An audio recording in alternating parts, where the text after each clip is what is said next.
All right, so gluconeogenesis. As the name indicates, neo is like making new.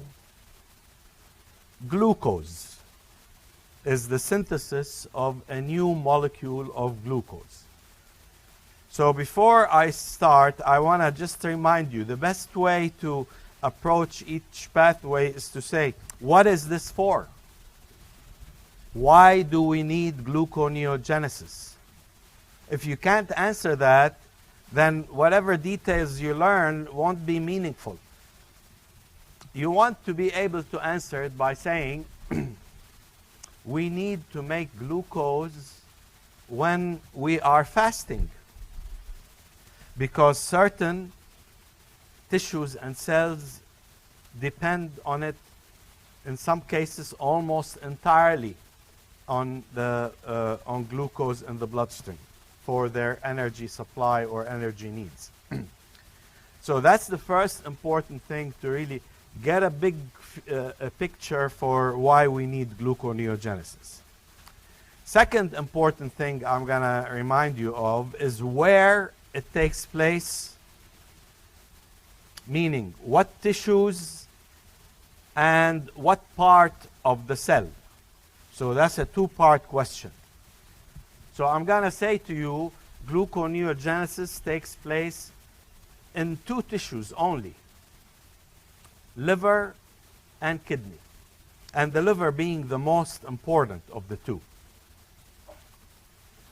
Second part of where is that it takes place both in the cytoplasm and mitochondria.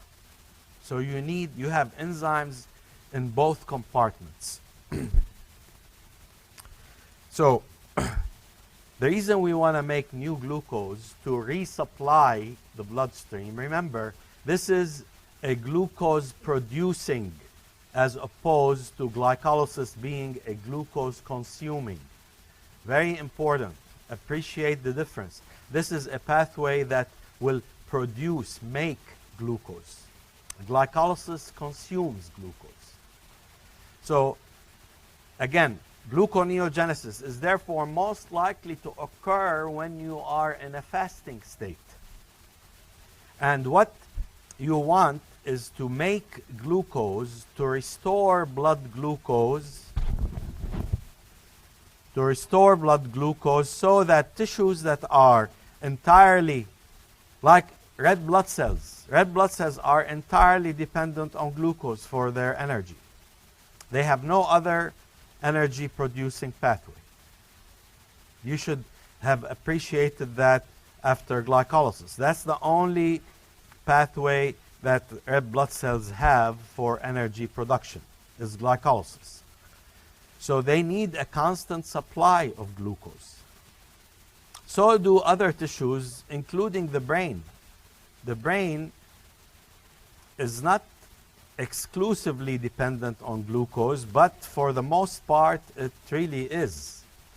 It can only use ketone bodies, but for the most part the brain is also highly dependent on glucose. Testes, kidney, medulla are also dependent on glucose. So the one thing I want you to think about is, this is kind of an important big picture. So what is the important organ that's going to resupply the blood with glucose? The liver. It's the main organ where gluconeogenesis occurs. The kidney does a little bit, but 90% of glucose that's made and released to the bloodstream is made in the liver. So this is another important thing to kind of keep an eye on. The tissues. So here are some of the tissues that really require a constant supply of glucose. Glycogen stores can work for producing glucose as well. However, these stores in the liver are limited, meaning there's a finite amount of glycogen.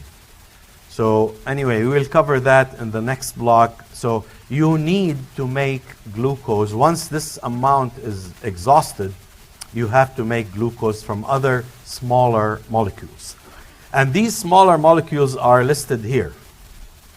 3 types of smaller molecules you are starting with. Amino acids and the keto acids derived from those amino acids, and we'll talk about those. Glycerol can be used, but it's really a minor precursor. And importantly, both lactate and pyruvate are very important precursors for the synthesis of glucose, de novo synthesis of glucose. Okay, again, 90% of that occurs in the liver. So in many ways, I want you to think about gluconeogenesis as going backwards, the reverse of glycolysis. Let's say you start with pyruvate, you're going to end up with glucose. So you're going backwards in glycolysis. However, you have an important issue here, which is the 3 rate-limiting enzymes, pyruvate kinase, PFK1, and glucokinase in the liver are all irreversible. So for those 3 steps, you have to bypass those respective irreversible enzymes. Okay? So those are the new enzymes that are required in gluconeogenesis that will bypass these irreversible steps. The remaining 7 steps in glycolysis are reversible. So that means the same enzymes are used for those in gluconeogenesis. Okay? So you with me? Okay. So we said primary source is going to be amino acids and keto acids derived from amino acids, lactate / pyruvate, and glycerol. So basically, think about this. You're going to go from here back to make glucose. So note how most of these steps are irreversible. Are reversible, sorry, with the double arrows, except for step 1, this one, this one. I can't see there. Let me see. Let me go to the next one. Okay, so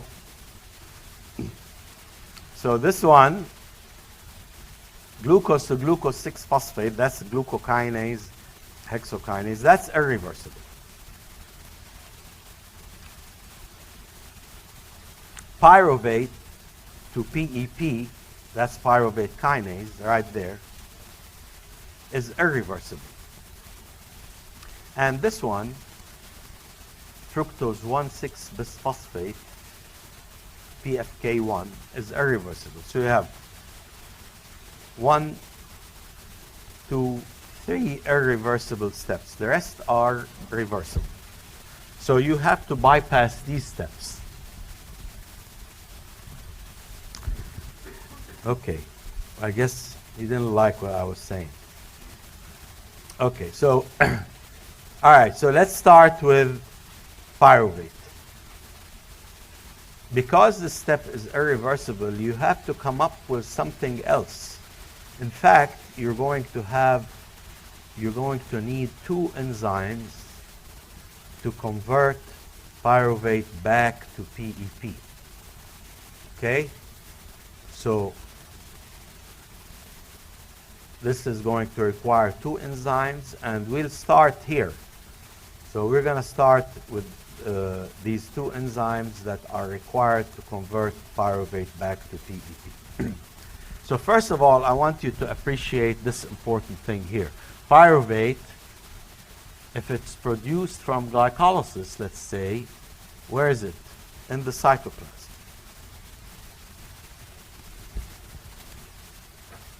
It can actually be produced, I want to point out to you, from other sources. like alanine, the amino acid, and give you pyruvate. Let's say you had some pyruvate in the cytoplasm, or lactate that went to pyruvate in the cytoplasm. Before pyruvate can undergo gluconeogenesis, and note this is the direction of gluconeogenesis, it's the reverse. You have to bring in pyruvate into the mitochondria, and there's a specific transporter there that brings it in. So let's say you bring in pyruvate into the mitochondria. That's where gluconeogenesis begins. In the mitochondria, you're going to convert pyruvate to a molecule called oxaloacetate by adding a CO2 to it, a carboxylic group, from 3 carbons to 4 carbons. This is the first enzyme here in the mitochondria called pyruvate carboxylase. Converting pyruvate to oxaloacetate. The rest of gluconeogenesis is going to be in the cytoplasm. Okay? So you have to bring that oxaloacetate out. But the mitochondria have this impermeable membrane. So before you can bring that oxaloacetate out, you have to convert it to something else. And you convert it to malate. You reduce oxaloacetate to malate. Malate can be transported. There's a specific transporter for malate that will take it out to the cytoplasm. But let's focus first on this enzyme here, the first one, pyruvate carboxylase. We've already covered that. It's the first bypass to bypass the pyruvate kinase step, okay, in glycolysis. This enzyme is present only in liver and kidney and not in muscle. That's why muscle will not have gluconeogenesis. 2 important things about this enzyme. You're going to need ATP, CO2 as for the reaction, and the coenzyme vitamin biotin. Okay? So here's CO2, here's ATP, and this is the enzyme, coenzyme biotin needed for pyruvate carboxylase. And that, again, will occur in the mitochondrial matrix, okay, to form oxaloacetate. This is a little bit too much detail, but it's just to show you, really, you don't need to know all the details, except here's biotin attached to the enzyme. And it is the carrier of that CO2 that eventually gets incorporated into the oxaloacetate. So that's how some of these coenzymes function. They play a key role in the transfer of what's being added here. In this case, it's a CO2. So all you need to remember is you need biotin for pyruvate carboxylase, you need CO2 and ATP. So you form oxaloacetate in the mitochondria. Like I said, the rest of gluconeogenesis, going up back to glucose, is going to occur in the cytoplasm. So you have to transport oxaloacetate. This is the mitochondria, if you're not sure. So you have to transport that out. You have to convert it first to malate before it can be transported. One of the most important allostetic regulators of pyruvate carboxylase, that enzyme we just covered, is acetyl-CoA. Small molecule, typically produced from beta oxidation of fatty acids in the fasting state.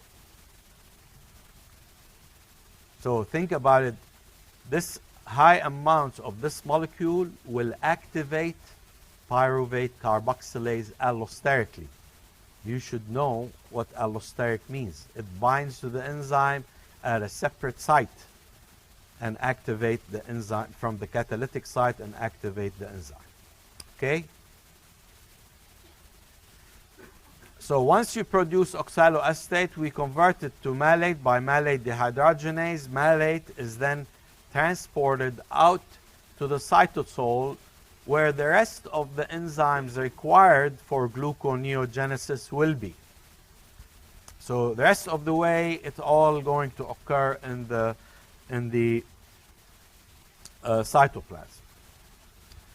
So oxaloacetate, malate, once malate is in the cytoplasm, it is going to be reoxidized to oxaloacetate. Okay?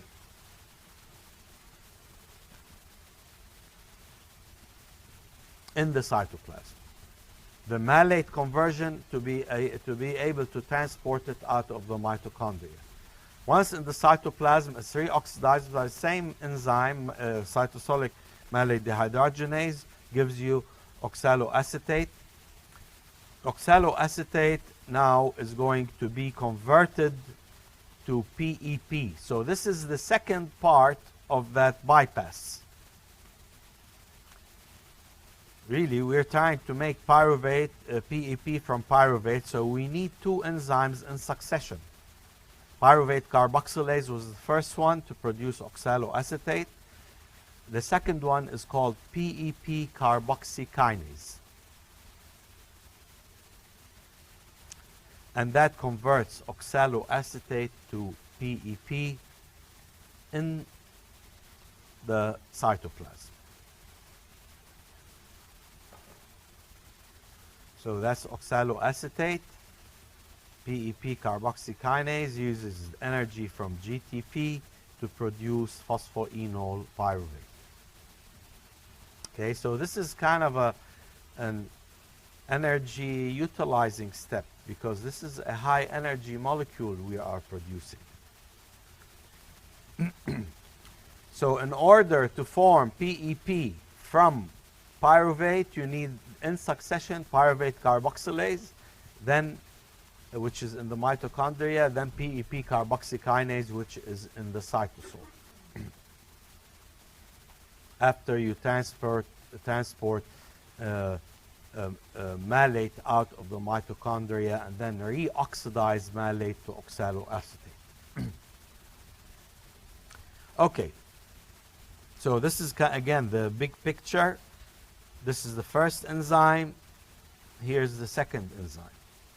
Okay, this is PEP carboxykinase, and this is pyruvate carboxylase. This one is allosterically regulated, activated by acetyl-CoA. So know the location, know what they're producing. Okay? So if you produce PEP here from PEP carboxykinase, now you can go backwards in gluconeogenesis, in glycolysis, because all of these are reversible. Okay? So you can go to phosphoglycerate kinase, 3-phosphoglycerate, and so on, until you get to the irreversible step, which is the PFK1 step. Okay? So that's step number 3. You go all the way back from PEP to fructose 1,6 bisphosphate. You can't reverse that because that's an irreversible enzyme that produces that molecule, PFK1. So what you have to do is you need a different enzyme. And that enzyme is called fructose 1,6 bisphosphatase. Okay?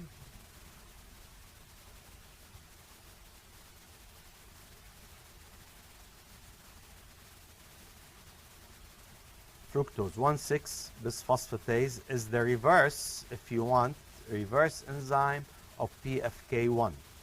It's a separate enzyme. However, this enzyme is similar to PFK1, is allosterically regulated. So here's the enzyme. You produced fructose 1,6-bisphosphate from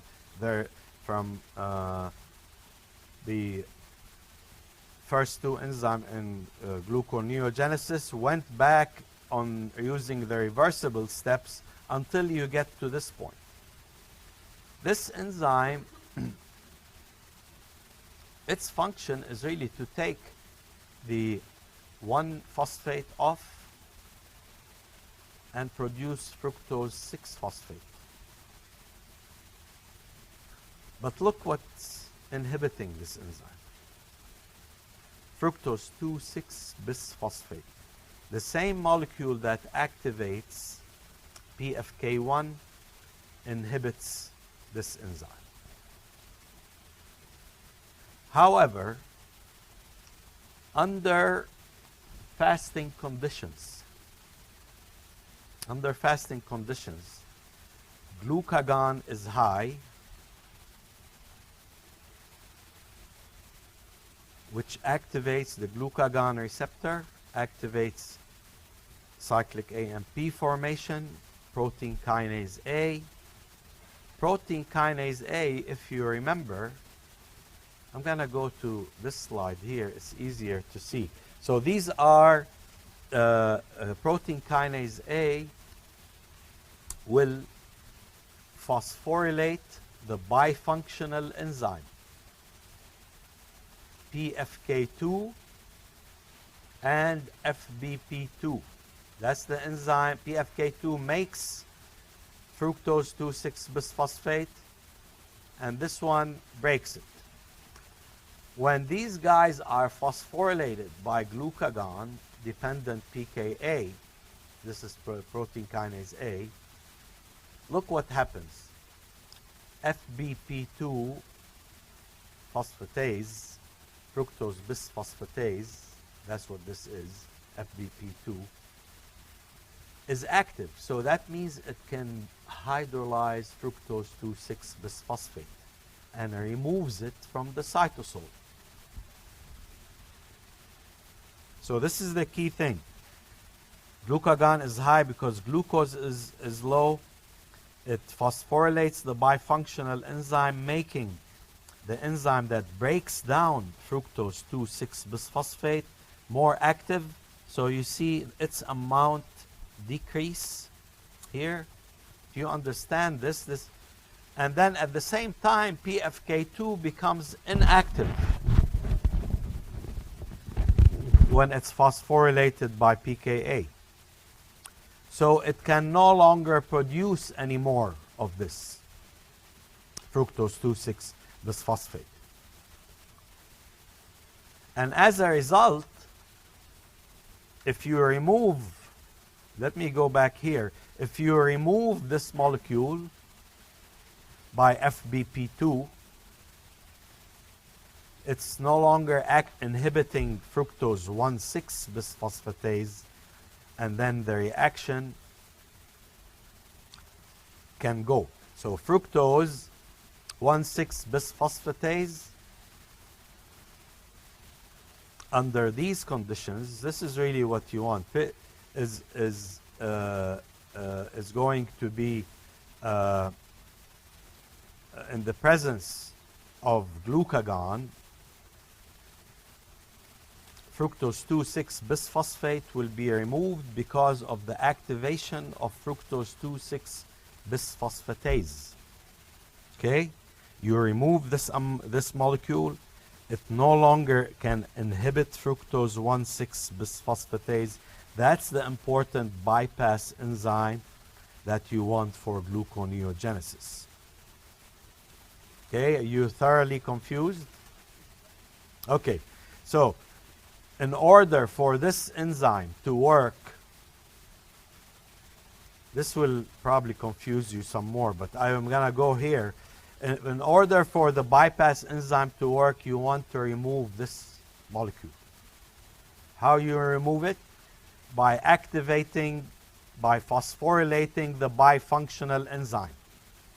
The bifunctional enzyme FBP2 phosphatase, FBP2 phosphatase, fructose bisphosphatase 2, that means it removes the phosphate from the 2 position, will remove this molecule from the cytoplasm. If you remove that molecule from the cytoplasm, it can no longer inhibit fructose 1,6 bisphosphatase. Okay? So the bypass enzyme is functional and can work.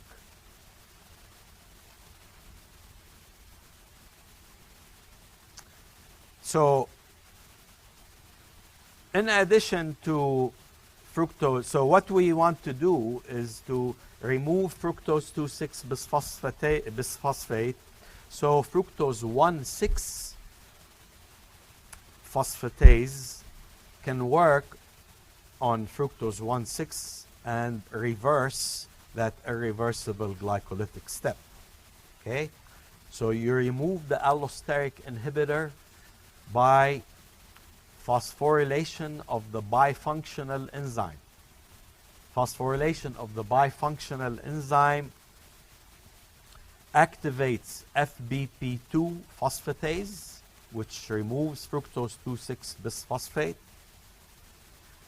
and inhibits PFK2, preventing it from making any more fructose 2,6 bisphosphate. Okay? There are 2 other allosteric regulators of fructose 1,6 bisphosphatase, the bypass enzyme, and they're kind of the reverse ones for PFK1. It's inhibited by high levels of AMP and activated by high levels of ATP. Okay? These 2, ATP will inhibit PFK1 and AMP will activate PFK1. So the roles are reversed. You with me? Kind of? The point is to remove the amounts of fructose 2,6 bisphosphate. And the enzyme that's going to remove fructose 2,6 bisphosphate is FBP2, or fructose bisphosphatase 2. That enzyme gets activated by pKa-dependent phosphorylation, and therefore it can hydrolyze fructose 2,6 bisphosphate and removes it from the cytosol, thus removing the inhibition on fructose 1,6 bisphosphatase, or FBP1. Okay? That's the best way I can summarize it. So you need a little time to go over it. That's why I say you need to finish glycolysis before you go here. If you're still not sure about glycolysis, finish that and then go here. You need to understand that bifunctional enzyme that contains PFK2 and FBP2. Okay. So now, if you form fructose 6-phosphate from fructose 1,6 bisphosphate by fructose 1,6 bisphosphatase, or FBP1, you can go through phosphoglucoisomerase backwards to glucose 6-phosphate. Okay? I missed, there's not a slide there, but remember, there is a reversible step. Step 2 in glycolysis is reversible. So you have to go back from fructose 6-phosphate that was produced by fructose 1,6 bisphosphatase back to glucose 6-phosphate. And then from glucose 6-phosphate, what you need really is glucose. And that's the last bypass enzyme that you need. The last bypass enzyme is glucose 6-phosphatase. it is going to remove the phosphate from the 6th position of glucose. Because what the liver needs to make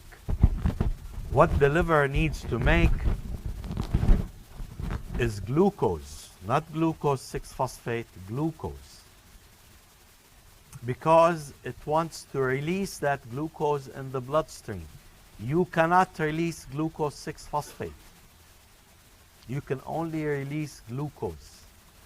So this is a unique enzyme present in the liver and kidney, which allows both of these organs to produce glucose through gluconeogenesis. Okay? The muscle does not have that, so it cannot produce glucose through gluconeogenesis. Only the liver and the kidney, to a limited extent, has a glucose 6-phosphatase that converts glucose 6-phosphate back to glucose. So this is what the enzyme does. Takes that glucose 6-phosphate back to glucose. This enzyme is actually in the ER of the liver, and then the glucose produced is produced in the lumen of the ER and transported into the cytoplasm first by GLUT7 transporter, if you remember, and then out of the cell by GLUT2. The liver has the GLUT2 transporter that can work either way, picking up glucose or releasing glucose. In the case of gluconeogenesis, you are producing glucose in the liver, so the liver is going to release it to the bloodstream eventually. Okay? So what you want to focus on really here in gluconeogenesis are the bypass enzyme, pyruvate carboxylase, PEP carboxykinase, fructose 1,6-bisphosphatase or FBP1, and glucose 6-phosphatase. And obviously the regulation of each one. So we were talking about glucose 6-phosphatase. There's an important inherited disease called von Gierk's disease, where there is a deficiency in this enzyme. So the liver is unable to produce glucose. The last step in gluconeogenesis is inhibited, and the liver cannot resupply the blood with glucose. And that causes severe hypoglycemia. A very important disease called glycogen storage disease,